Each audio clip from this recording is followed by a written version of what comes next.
जय श्री राधे कृष्ण। आप सभी का हमारे YouTube चैनल पे बहुत बहुत स्वागत है। आइए सुनते हैं आश्विन मास कृष्ण पक्ष की संकष्टी गणेश चतुर्थी व्रत की कथा। संकष्टी गणेश चतुर्थी का व्रत, जो कि हर माह के कृष्ण पक्ष की चतुर्थी तिथि के दिन संकष्टी गणेश चतुर्थी का व्रत किया जाता है और हर माह के शुक्ल पक्ष की चतुर्थी तिथि के दिन विनायक गणेश चतुर्थी का व्रत किया जाता है। गणेश चतुर्थी के व्रत में भगवान गणेश का पूजन किया जाता है, साथ में माता दुर्गा का पूजन किया जाता है। संकष्टी गणेश चतुर्थी के व्रत में इस दिन भगवान गणेश का दिन भर उपवास रहते हुए विशेष प्रकार से संध्या के समय में, चंद्रोदय के समय में भगवान गणेश जी का पूजन करना चाहिए और फिर चंद्रमा उदित होने पर या चंद्रमा अगर दिखाई नहीं भी पड़ रहे हो तो चंद्रोदय का जो समय होता है उसके बाद फिर चंद्रमा को अर्घ्य दे करके ही इस व्रत को पूर्ण माना जाता है। इस दिन भगवान गणेश का पूरे विधि विधान के साथ जो भी भक्त सच्ची श्रद्धा के साथ संकष्टी गणेश चतुर्थी का व्रत करते हैं, भगवान गणेश जी की कृपा से उनके सभी प्रकार के दुख और कष्ट दूर हो जाते हैं।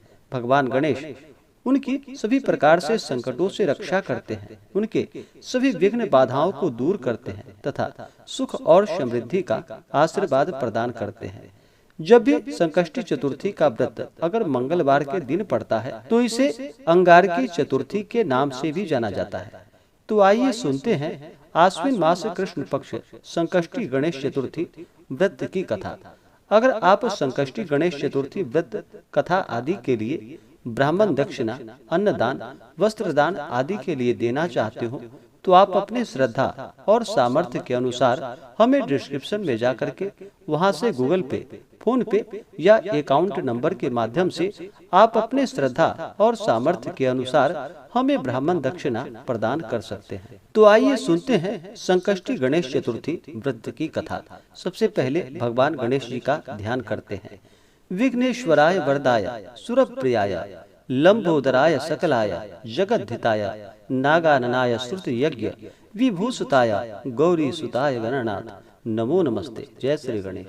तो बोलिए प्रेम से भगवान गणेश की जय, भगवान भोलेनाथ की जय, माता पार्वती की जय, सर्वदेवी देवता की जय। बहुत समय पहले की बात है, भगवान श्री कृष्ण से युधिष्ठिर ने पूछा कि हे भगवान, मैंने सुना है कि आश्विन कृष्ण चतुर्थी को संकटा चतुर्थी कहते हैं। इस दिन किस भांति गणेश जी की पूजा करनी चाहिए? हे जगदीश्वर, आप कृपा करके मुझे विस्तार पूर्वक कहिए।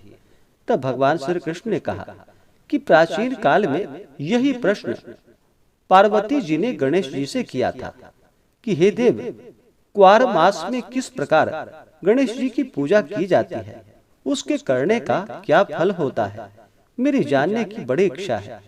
यह सुनकर हंसते हुए गणेश जी कहने लगे कि सिद्धि की कामना रखने वाले व्यक्ति को चाहिए कि आश्विन मास में कृष्ण नामक गणेश की पूजा पूर्वोक्त विधि से करे।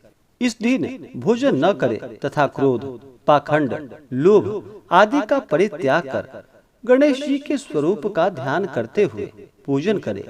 आश्विन कृष्ण चतुर्थी का व्रत, जो कि संकट नाशक है, इस दिन हल्दी और दूब का हवन करने से सप्तद्वीप वाली पृथ्वी का राज्य प्राप्त होता है। एक समय की बात है कि बाणासुर की कन्या उषा ने सुषुप्तावस्था में अनिरुद्ध का स्वप्न देखा। अनिरुद्ध के विरह से वह इतनी कामासक्त हो गई कि उसके चित्त को किसी भी प्रकार से शांति नहीं मिल रही थी। उसने अपनी सहेली चित्रलेखा से त्रिभुवन के संपूर्ण प्राणियों की चित्र बनवाए। जब चित्र में अनिरुद्ध को उसने देखा तो कहा कि मैंने इसी व्यक्ति को स्वप्न में देखा था और इसी के साथ मेरा पानी ग्रहण भी हुआ था। हे सुधने, यह व्यक्ति जहाँ कहीं भी मिल सके इसे ढूंढ लाओ, अन्यथा इसके वियोग में मैं अपने प्राण को छोड़ दूंगी। अपनी सखी की बात को सुनकर चित्रलेखा अनेक स्थानों में खोज करती हुई द्वारिकापुरी में आ पहुंची। वहां अनिरुद्ध को पहचान कर उसने उसका अपहरण कर लिया, क्योंकि वह राक्षसी माया जानने वाली थी। रात्रि में पलंग सहित अनिरुद्ध को उठाकर वह गोधूली बेला में बाणासुर की नगरी में प्रविष्ट हुई।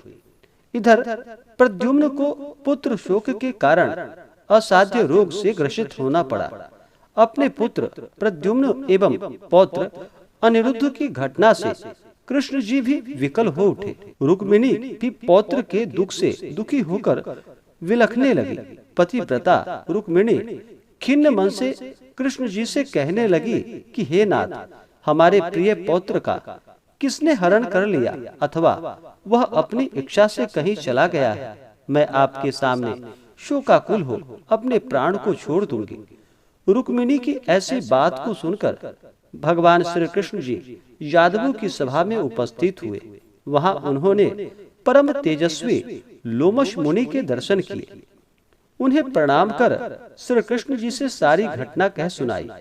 श्री कृष्ण जी ने लोमश ऋषि से पूछा कि हे मुनिवर, हमारे पौत्र को कौन ले गया है? वह कहीं स्वयं तो नहीं चला गया है? हमारे बुद्धिमान पौत्र का किसने अपहरण कर लिया है? यह बात मैं नहीं जानता। उसकी माता पुत्र वियोग के कारण बहुत दुखी हैं। कृष्ण जी की ऐसी बात को सुनकर लोमश मुनि ने कहा कि हे कृष्ण जी, बाणासुर की कन्या उषा की सहेली चित्रलेखा ने आपके पौत्र का हरण कर लिया है और उसे बाणासुर के महल में छिपा कर रखा है। यह बात नारद जी ने बताई है। आप आश्विन मास के कृष्ण पक्ष चतुर्थी संकटा चतुर्थी का अनुष्ठान कीजिए। इस व्रत के करने से आपका पौत्र अवश्य ही आ जाएगा। ऐसा कहकर मुनिवर वन में चले गए। उन्होंने संकटा व्रत करने का उपदेश दिया था। श्री कृष्ण जी ने लोमश ऋषि के कथा अनुसार यह व्रत किया। हे देवी, इस व्रत के प्रभाव से उन्होंने अपने शत्रु बाणासुर को पराजित कर दिया। यद्यपि उस भीषण युद्ध में मेरे पिता शिवजी ने बाणासुर की बड़ी रक्षा की, फिर भी वह परास्त हो गया। भगवान श्री कृष्ण ने कुपित होकर बाणासुर की सहस्त्र भुजाओं को काट डाला। ऐसी सफलता मिलने का कारण व्रत का प्रभाव ही था। श्री गणेश जी को प्रसन्न करने, संपूर्ण विघ्नों के शमन करने के लिए इस व्रत के समान दूसरा कोई व्रत नहीं है। तथा तीर्थ भ्रमण से विश्व भ्रमण तथा तीर्थ भ्रमण के निमित्त इससे बढ़कर शुभदायक व्रत दूसरा नहीं है। इस प्रकार श्री कृष्ण जी कहते हैं कि हे राजन, संपूर्ण विपत्तियों के विनाशार्थ इस व्रत को अवश्य ही करना चाहिए। इसके प्रभाव से शत्रुओं पर आप विजय लाभ कर पाएंगे एवं राज्याधिकारी हो पाएंगे। इस व्रत के महात्म्य का वर्णन बड़े बड़े विद्वान भी नहीं कर सकते हैं। हे प्रथा कुंती तनय, मैंने इसका स्वयं अनुभव किया है। यह मैं आपसे सत्य कह रहा हूँ। तो बोलिए प्रेम से भगवान गणेश की जय, भगवान भोलेनाथ की जय, माता पार्वती की जय, भगवान श्री कृष्ण की जय, सर्वदेवी देवता की जय। इसी प्रकार से जो भी भक्त सच्ची श्रद्धा के साथ, नियम और निष्ठा के साथ संकष्टी गणेश चतुर्थी का, संकट चौथ का आश्विन मास कृष्ण पक्ष में व्रत रखते हैं, इस दिन भगवान गणेश का पूरे विधि विधान के साथ पूजन करते हैं। इससे भगवान गणेश जी प्रसन्न होकर अपने भक्तों के सभी दुख और कष्ट को दूर कर देते हैं तथा सुख और समृद्धि का आशीर्वाद प्रदान करते हैं। अगर आप संकष्टी गणेश चतुर्थी व्रत के शुभ मुहूर्त के बारे में, पूजन विधि के बारे में, नियमों के बारे में जानकारियां को प्राप्त करना चाहते हो तो आप वीडियो के आइकन में जाकर के जानकारियां को प्राप्त कर सकते हैं। जो भी जातक संकष्टी गणेश चतुर्थी का व्रत करते हैं, व्रत के दौरान शुद्ध और सात्विकता का पालन करना चाहिए। इस दिन भगवान गणेश का पूरे विधि विधान के साथ सुबह और शाम के वक्त, विशेष प्रकार से चंद्रोदय के समय में भगवान गणेश का पूरे विधि विधान के साथ पूजन करना चाहिए। फिर चंद्रमा को कच्चे दूध का या जल का अर्घ्य प्रदान करना चाहिए। उसके बाद ही यह व्रत पूर्ण माना जाता है। व्रत के दौरान किसी के ऊपर क्रोध नहीं करनी चाहिए। अपने मन में किसी के प्रति ईर्ष्या या द्वेष का भाव नहीं लाना चाहिए। ब्रह्मचर्य का पालन करना चाहिए। धर्म का आचरण करते हुए रहना चाहिए। जहाँ तक हो सके दान पुण्यों का कार्य करना चाहिए। ब्राह्मणों को भोजन कराना चाहिए। गरीबों को भोजन करानी चाहिए। इस प्रकार धर्म का आचरण करते हुए जो भी जातक व्रत को रखते हैं, भगवान गणेश का पूजन करते हैं, भगवान गणेश जी की कृपा से उनके सभी प्रकार के संकट दूर हो जाते हैं तथा सुख और समृद्धि भगवान गणेश जी प्रदान करते हैं। तो आशा करता हूँ कि यह जानकारी आपको अच्छा लगा हो। ऐसे ही ज्ञानवर्धक जानकारियाँ प्राप्त करने के लिए हमारे इस चैनल पे अगर आप नए हैं तो चैनल को लाल बटन दबा करके सब्सक्राइब करें, साथ में बेल आइकन घंटी को दबाएं ताकि मेरे वीडियो का नोटिफिकेशन आपको समय से मिलता रहे। वीडियो को लाइक करें, शेयर करें, सुखी रहें और स्वस्थ रहें।